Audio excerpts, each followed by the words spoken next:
My guardian angel. For crying out loud. Hey, Beth. Fuck you. Shabo isn't the only one who kept after you all these years. Would have back then you could just carry a flask. Yeah. Been to Rush before? 3. No drinking. You just offered me a drink. That was a test. Let me know if any... Remember, stay in your room at all times. Do not leave the hotel unless you're with me. I'll come get you in the morning. I don't think she's going to listen to him.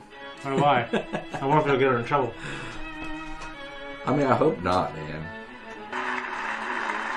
It's like an opera. Everyone's there with their suits. Yeah. Really high class shit there. They take it a lot more seriously. Oh, yeah. In the United States, they were in, like, the hotel rooms and hardly any people there. This is the real deal here.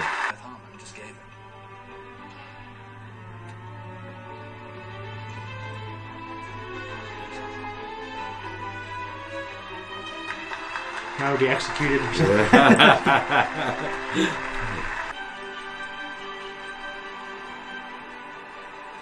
She's listening so far. So she got 2 guys guarding her. One from the Kremlin, it looks like, and one U.S. guy.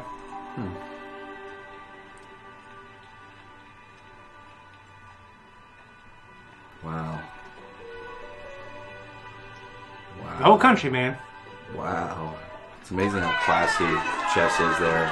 Yeah, I think it's cool, man. I think it's cool, yeah. Real cool. Where's your dude at? Are they in the hotel, though? I said don't leave your room, but it could be wrong. Vodka. Yes. Good girl, Beth.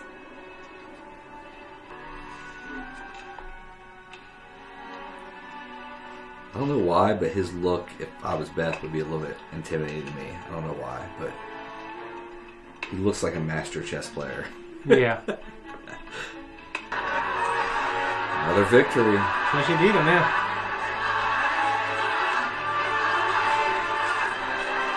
I don't understand. Did we win or did we lose? We adjourned. Meaning? Meaning we didn't finish. Oh, they didn't finish. I think something's gonna happen. Yeah. That's weird vibes here. Excellent. What a brilliant recovery. I resign with relief. I may have just played the best chess player of my life. Mama? Close your eyes.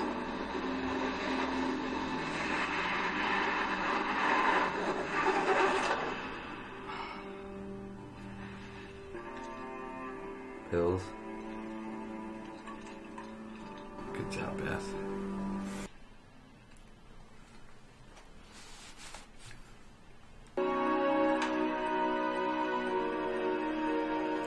Those guys' job would be kind of nerve-wracking. Yeah, it would be. Oh, what the hell's going on? What are these Soviets doing? Oh, he's just telling him everyone's what's going on.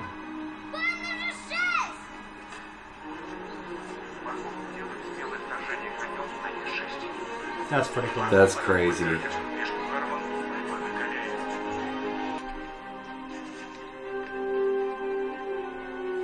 If Borgov loses, I hope it's like without emotion. I do too. It'd be interesting to see how she reacts if she wins. Another adjournment?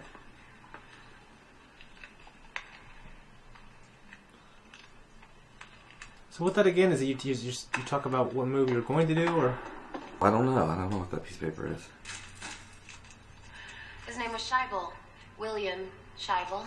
He was a janitor, and we played in the basement. Now, will you please promise to print that? Absolutely. Thank you. Yes, sure. Thank you. Thank You'll you. excuse me, I'm very tired. Excuse me, sir. I'm with the Lexington Herald Leader.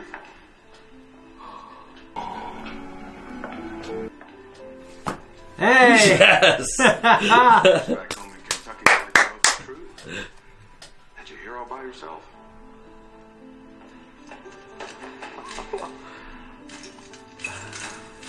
Her true How love. did you even get a visa? You all there? I'll put her on. Maybe it's everyone back home. Yeah. Hello? If he goes for the knight, hit him with the king rook pawn. Annie? If he goes for the bishop. Oui? Harry. Hi, Beth. Hey. Hell yes. It's really nice to hear your... That's so awesome. Makes me so happy. Yeah, that's awesome. This is costing me a bond. So pumped for chess. Oh yeah, man. You know what I mean? Feels amazing. Okay. Go beat him. Beat his ass, Beth. Beat his ass. What the fuck did that say? Pretty sure it says next move. Okay.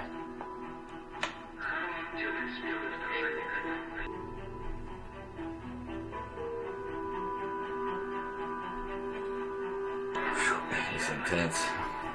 Fucking hands are sweaty. Shit. He's not doing what he's supposed to do. Or she could like visualize the chessboard without the pills. You know what I mean? Yeah, I think that's what she's trying to do. No, looks Well, like it. Just gonna keep looking up.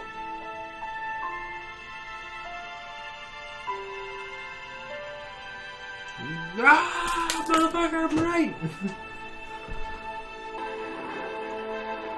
Yes. It's so cool. What are you looking? What do you see up there? Bloody American. I hope he loses and he has no emotion on his face at all. Me too.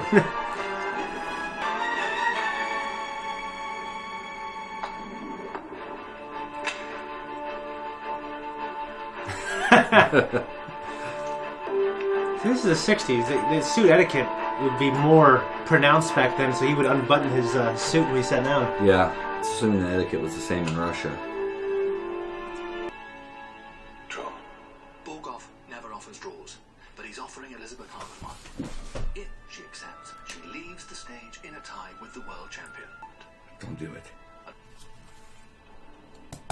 Yes. Yes, yes, yes, yes, yes, Alright.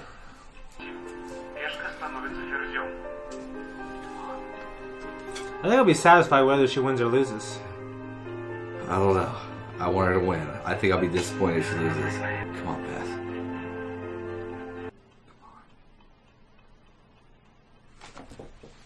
It's your game.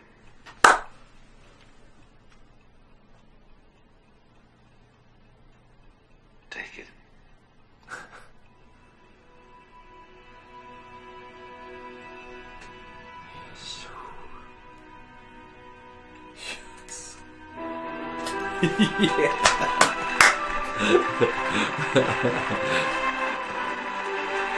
He's a good sport. Yes.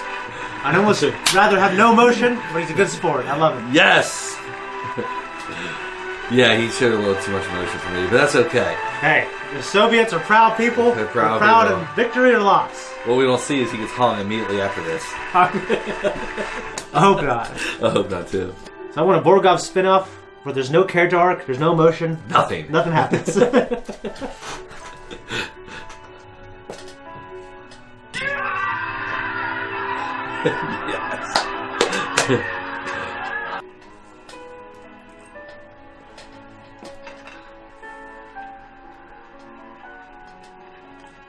It's like, hell yeah, I'm getting my money back. Yeah, right. I'm just kidding. She's happy. Well, so. she'd like make a lot at second place, though, right? Good for you, Cracker. I'm sure she would. Cracker ass cracker? What the fucking cracker? You even call it cracker? Besides by me? I don't think so. Maybe one line, but one line don't count. Yeah. Like in a basketball game or something like that? No, I don't think so.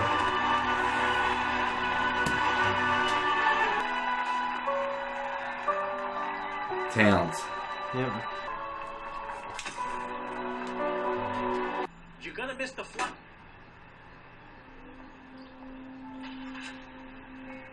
The dude doesn't get out of the car. It's very odd. Well, she says, "Fuck it, I'm staying in Russia. Everybody loves me here." So I wonder why they're going with this shaky camera angle. Yeah.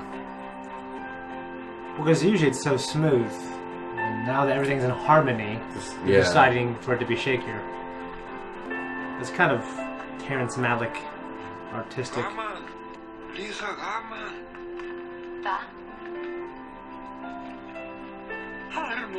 But it's kind of one of those things like, hey, like, we're breaking down barriers. Like, the game unites us, doesn't divide us. Yeah. I mean, this is like us playing basketball, watching school, and, you know, LeBron, Michael Jordan, Kobe walks through. Yeah. So good I am.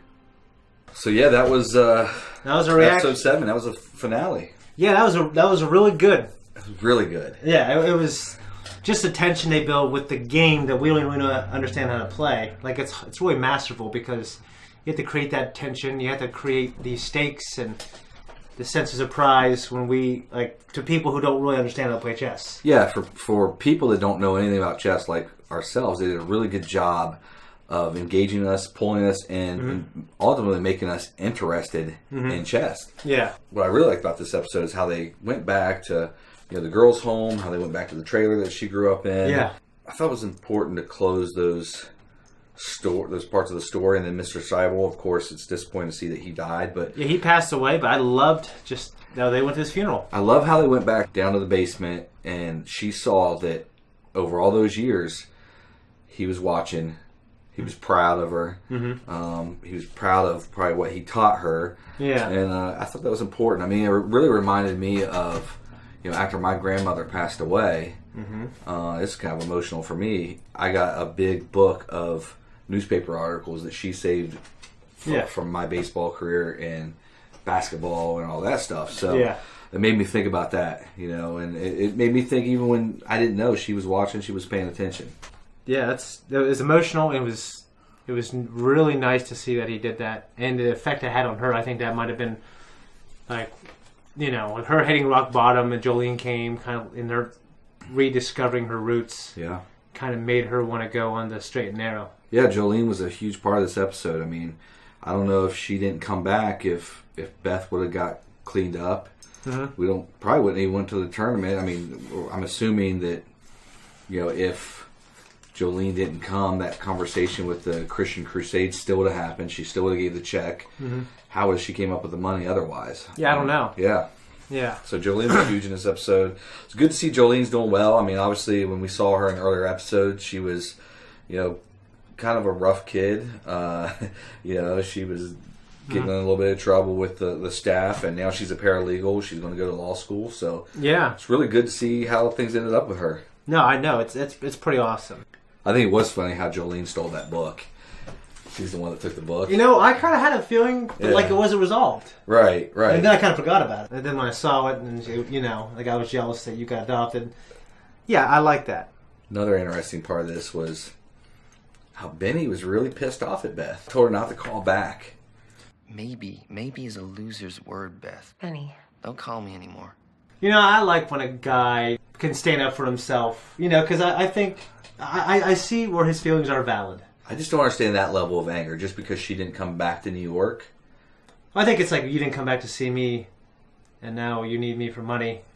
True. Yeah, I mean... True, and then she called and asked for me. Yeah, I get that. Yeah, I get the frustration. Yeah, and you got to imagine his end, because, you know, I've been the guy who, you put in all that work, you do everything you can, but you try to be as nice as you can, and in your head, I think a guy thinks, like, well, I deserve you because I put in X amount of niceness points and time. Right. And, you know, even though, like, I understand that, it's not technically always that case. And even when he probably felt that way, and then she called asking for money. And even when she went to New York the first time because he was going to help her with the game. It was kind of, she was in need.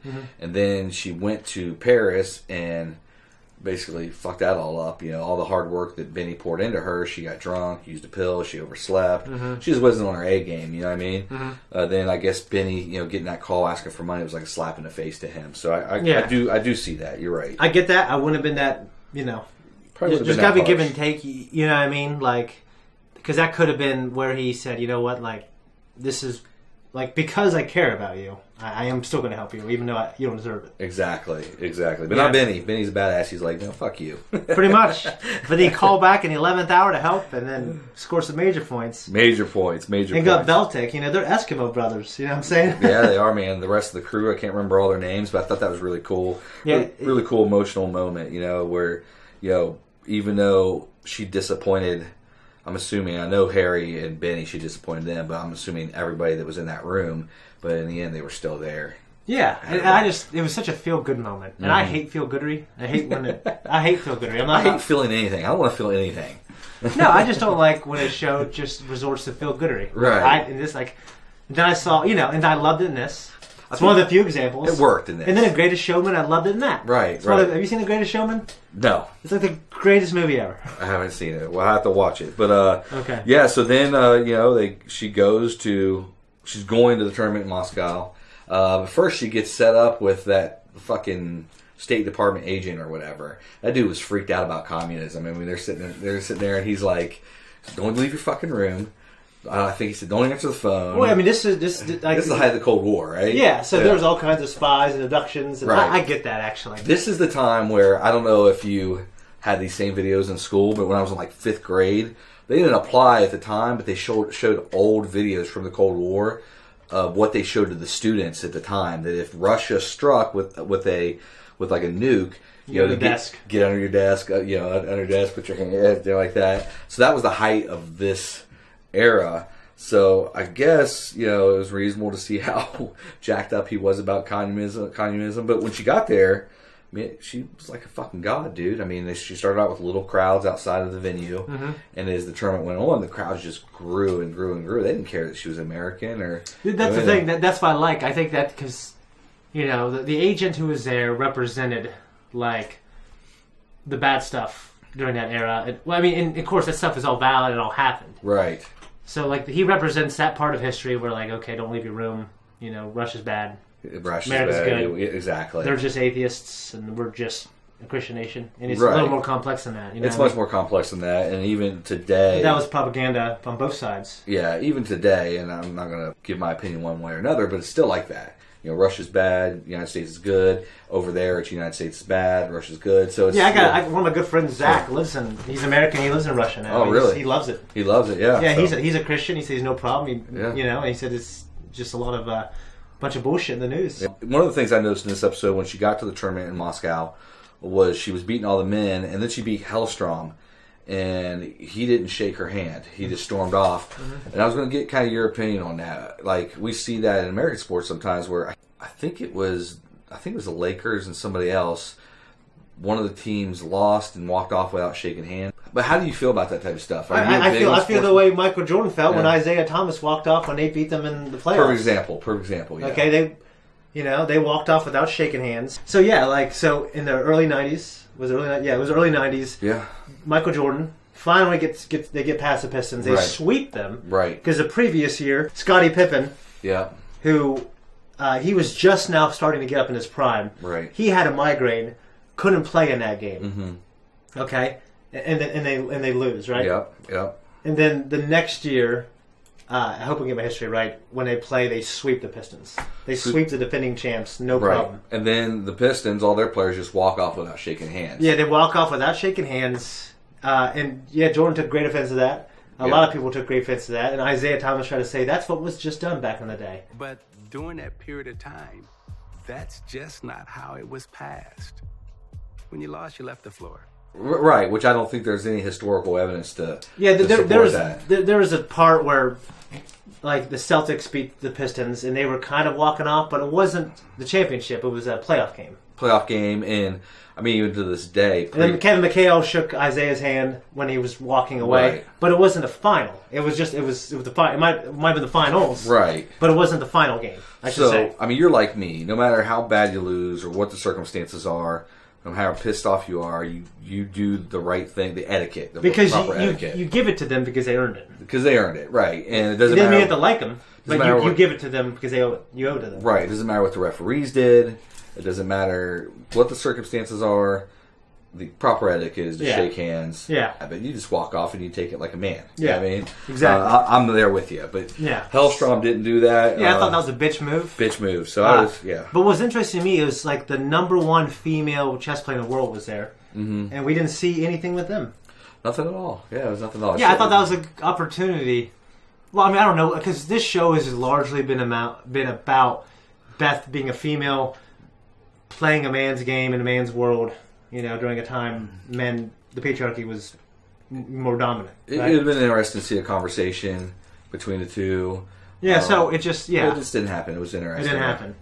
That being said, like the way the show handles kind of the patriarchy, it didn't have all these sourpuss men when they lost. Like they were very they were good sports. Like Borgov, yeah, he said it's your game. He's a gentleman and he's a good sport. Yeah, I thought for the most part the men were. The only few asshole men we saw were Beth's adopted father. Oh yeah, but I'm talking about in chess. Yeah, in chess, I think as far as I can remember back, it was pretty much all positive. I think there was a couple instances, but I think some of the instances though when there wasn't much of a reaction is more shock. There's more shock and awe than like disrespect. No, I agree. I agree. I was proud of Beth though, being in Moscow. Moscow, Soviet Union, Russia. It's like the lion's den of drinking. You know what I mean? Like it's a very vodka society, drinking. When you think of a Russian society, you think of heavy drinkers, right? Yeah, I know a lot of. I had some European friends, right? Like they see a lot of similarities between like Russians, Americans in terms of we have this. Like we go to a bar, we're loud, obnoxious, absolutely. Go easy attitude. I'm not saying all Americans, all Russians are like that, right? But I guess the stereotype. The stereotype of Russia is not that way. The stereotype is heavy drinkers, no emotion, strong. Well, we learn about Soviet Russia in our movies, right? Like Rocky. Mighty Ducks 2. Exactly. Absolutely. You know what I mean? Stuff like that, yeah. Even this, where, Borgov was stoic and just stone-faced for the... But I think it flies in the face at the end when he breaks down and smiles. Right. And says, hey, it's your game, my dear. Absolutely. And takes her hand really elegantly. I really love that. But I was proud of her because she didn't partake in alcohol. I almost started crying. Yeah, I felt really emotional. Yeah. But she didn't partake in the alcohol, which was great, and the pills. And I thought that was amazing how at the end she...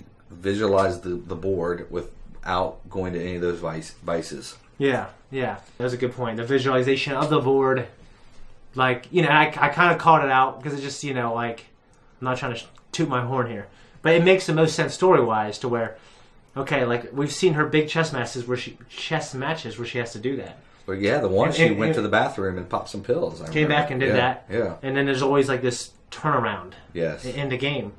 So it made sense for her to deny herself the pills and still have the clarity to be able to do that. Absolutely. Yeah, and I was proud of her. Like absolutely. So, Beth, another, I don't want to say huge part, but, a scene in this that was, I think, kind of intimidating for Beth is when she saw Borgov working with Leshchenko in that little side room or whatever, practicing, going through the game, trying to help him beat Beth. I wonder if Borgov did that out of a place of fear or if they were just buddies and he was trying to help her through the match. You know what I mean? Help him through the match, yeah. Help him through the match. I wonder if he was doing that so he wouldn't have to face her again in his mind, or I don't know. We'll never know, but it's just an interesting... I don't know. I mean, I imagine these guys who've been at the top for so long, right? They have a good rapport at the very least, camaraderie, yeah. And they love chess, so he. Yeah, that is interesting. I imagine they have a good relationship. They've been at the top for decades. Yeah, I don't think that Borgov. I don't sense any fear in Borgov. I really don't. And if he lost like a champ. I did like how Leshchenko said, "I may have just played the best chess player of my life" after he lost to Beth. I thought that was a really important moment, and I just liked the way that she interacted with Leshchenko and how he interacted with her. Mm-hmm. It was just, it was a highly competitive match. Obviously, that was the one where they had to adjourn and come back the next day. Mm-hmm. But it was like a friendly thing. It was almost like passing the baton. Like he's the old guy. Of course, he wasn't the best anymore. but he was a legend, and I don't know if you remember seeing that. He was like a legend. No, and it was like passing the baton to the new legend. You know what I mean? Even though Borgov was the greatest at the time in the show. No, yeah, I hear you. No, I agree. Another big part. Towns shows back up. Towns. Yeah, Towns shows back up, and yeah, it's pretty evident that he's not into girls. That's what I got. Yeah. Yes, that's what I got. I should have been, like that. I was confused. I should have been honest with you. Right. But she did break, but obviously there's a spectrum of sexuality, and he's not just straight up one way or another. Yeah. So, he might not have been into girls, but he fell for Beth. Beth is beautiful and loves chess, and I don't know if he was with girls or not. I don't know. That's what I got from it in that scene. Yeah. He wanted to be friends. You know what I mean? Yeah. And then he was brokenhearted when she didn't want to be friends. But I don't know. I'm disappointed because I'm disappointed because I wanted it to be, happy ending with them, fall in love, white picket fence. Oh yeah. Yeah, I mean, and maybe I'm a softie. I don't know, but I just don't see that for Beth. I don't see that. I don't see that her personality lines up with that white picket fence, happy family, 3 kids. No, I don't think she's that type of woman. I think she's a strong, independent woman that's going to make who knows if we'll ever see anything else from this story, but that she's going to write her own story, in the next 20, 30, 40 years. Yeah. And I don't know if that involves children and a husband. I really don't. Yeah, I don't know either because addiction is a thing that she. It seems like she had like the big turning battle was right here in Moscow. Right. But, she still has a lot of work to do, probably. Yeah, I think it's a battle. I think it'll be a battle for her for sure. She was still tempted. I mean, even leading up to that last match, she told Towns that she wanted some of those pills. She threw away the pills and she was looking for more pills. She went down to the front desk and was like, "Where can I get some more of these fucking pills?" Yeah. You know what I mean? And I think a lot of people have struggled with addiction, have had those type of instincts. Like, okay, throw the shit away, and then 10 minutes later, God damn, I gotta find more pills. You know what I mean? Yeah. So, it's tough. But it makes me wonder. This show makes me wonder: is where is chess at in the world today? Where is it today? Obviously, it's not where it was in the 60s. I mean, I have no idea. Yeah, I have no idea. I have no idea how realistic this was because I learned like a fool that this is a fictional story. But that's what happens. You don't want to Google stuff and spoil yourself. Yeah, exactly. You don't spoil. I think in the 60s, this was pretty fair representation of where chess was, at least in Russia. You know what I mean? I've heard that chess was a really big deal back in the day. So much today, I don't think it's as much as a big deal, obviously. I wonder where it is, though. I still wonder where, like in Russia, it is, how famous it is, and like for example, in other countries, like Asian countries, ping pong's a big deal. You know what I mean? Yeah. You know what I mean? Ping pong's not a big deal here. You know what I mean? Yeah. But yeah, I want to research that. I want to know where chess is today. I'm gonna look. I'm definitely gonna look up behind the scenes, everything. I want to know about the production of the show, everything. Like Mandalorian, they're known for a really cool thing that they release. It's like a making of the Mandalorian. It's called Gallery. Okay, so it's Mandalorian Gallery. Right. I would love a gallery of the Queen's Gambit. Yeah. Just where they release all these episodes. How it all came together. That'd be really cool. So the lead actress on this show is Anya Taylor-Joy. That's her name. Okay. I thought she played this character really well. I thought she was incredible. But no, she did a great job in this. She was a believable character. Yeah. She's 25 years old, so it's amazing how she so flawlessly played that younger character. But yeah, she just did a really good job of showing all the different personalities of Beth, from the broken down, drunk, drug addict, pill popper to the elegant, beautiful chess player. You know what I mean? She did a fantastic job, and I'm really excited about her going forward. I really hope to see her in a lot more movies and TV shows. I really love when she was talking to the press. She gave Mr. Scheibel a shout out and said he was a great player. Yeah, it's interesting she said that because what you get from that is that's not the first time she's told the press about Mr. Scheibel, but they've intentionally left it out. They haven't covered it. Yeah, like she was sure you promised to say, to print out this accurately. You know what I mean? And it makes you wonder, was the press trying to suppress that information because they created another narrative of how she got to where she is? You figure, I don't know. I don't know. Yeah. Or Because that story to me sounds a lot more interesting. To me, that's important. Yeah, to me that adds to the lore and the almost I don't know, mythological creation of her life. You know, who would think a girl gets in a purposeful traffic accident where mom commits suicide? She ends up in a girl's home. She meets a janitor, becomes a world-renowned chess player. It's just like a fairy tale. You know what I mean? But we saw with the mom and dad, Right. like. That was a hard... Yeah, because as a father, you're thinking, why the hell would you do that? But I also see, like, the mother... Like, this guy was chasing around for years. And the mother kept piecing out. Well, I think it was a different... And then when she hit a low point, she goes, oh, now I need you. Because I can't do it. Well, I think all of her actions, even the earlier scene we see where they're fighting outside the trailer... It was all because of the mental illness. And, you know, that was a different time back then. You know, you're in the 60s... psychology, mental health wasn't as big of a focus as it is today. You know what I mean? Yeah, but some people thought it was quackery.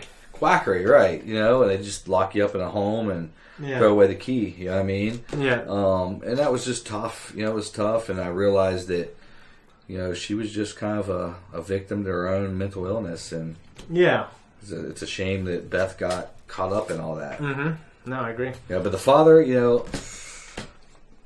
I just couldn't turn my back on my kid. It doesn't matter how long it would be. Yeah, I mean, apparently he wasn't just honest with his new wife. Yeah, exactly. He probably had a new family, new wife, new kids. Yeah. More kids, I should say. And probably never told the wife. You know what I mean? And showed up one day and, you know, he's like, damn, this ain't good. No, yeah, for It's real. probably a day he dreaded for a very long time, and it was right there. Yep. So, yeah, man, in the end, you know, Beth finally... you know, beats Borgov. You know, she was 0 for 2 prior to that, and you know, she did it, man. She got help from Harry and Benny and all the other friends, and it was just a beautiful ending to a really emotional, up and down, you know, series. Yeah, I just love seeing her at the end. You know, like break away from the busy schedule. All these people trying to have her do now that she's champion, right? And she never took like a rigid schedule of people trying to impose. You know, this is what you should do. Exactly. These are the talking points. Exactly. She walked out of the car, started walking down the street, and just started playing random people in chess. Yeah, it was cool. And to me, it was, you know, in the midst, like amid all this tension and the Cold War and everything, like, you know, chess brings people together. Yeah, and the people that recognized her, I mean, they weren't overwhelming. It was the older fellas, and it was, you know, really a scene of love, man. They loved her for what she brought to chess, how she brought people together, and it was a group. Like I said, it was a group of men, and she was a woman. So I thought that was a pretty cool moment. How they just accepted her into the global chess family. No, exactly, and like what I said. In addition to what you said, it doesn't matter if you're a man or a woman. Yeah, I mean, old or young. You know, and she sat down and she played them, and you know, I think it's when it ended, right? Yeah. So I wonder. Said, let's play. Yeah, let's play. I wonder. I mean, that's kind of open ended, really. I mean, theoretically, could see more. I mean, I didn't see any, and maybe we didn't let it go far enough. But I didn't see any after credit scene or anything. No, where I it love says like an update. You know, like. You know, Beth Harmon gets married, has 3 kids, and a picket fence. Nothing like that, right? So, I mean, it's kind of open-ended. And, you know, it said it was based on a book, right? Based on a novel. Based on a novel, and the characters might be loosely based off other characters, and I have no idea these characters that they're based off. I don't know how accurate they are. Right. I imagine Beth, you know, I have no idea. Yeah, I think it was a great series, though. Limited series. You know, it really checked all the boxes for me. I mean, it was engaging. It was emotional. It was highs and lows. No, I agree. It was, you know, about overcoming your, you know, your issues. You know, drugs, alcohol, whatever it may be. It was just really well done. I agree. Yeah, it's one of the best shows I've watched. I mean, this year. I mean. 2020 and 2021, I guess. Yeah. So, guys, I think that's pretty much it. I don't have too much else to say. Yeah, I think that about covers it for me. I'm a big fan of Anya Taylor-Joy now. Look forward to seeing what she does next. Me too. Yeah. Guys, that's it. We're out of here. Let's go play chess. Let's play chess. Let's go. Guys, thank you so much for watching this reaction. If you like us, you want to support us, just like and subscribe. Leave a comment down below. Hit that notification. Okay? And, yeah, man, I really enjoyed this. So what should we do next? I don't know. We'll find out, James. We'll find out. Let us know what you guys think.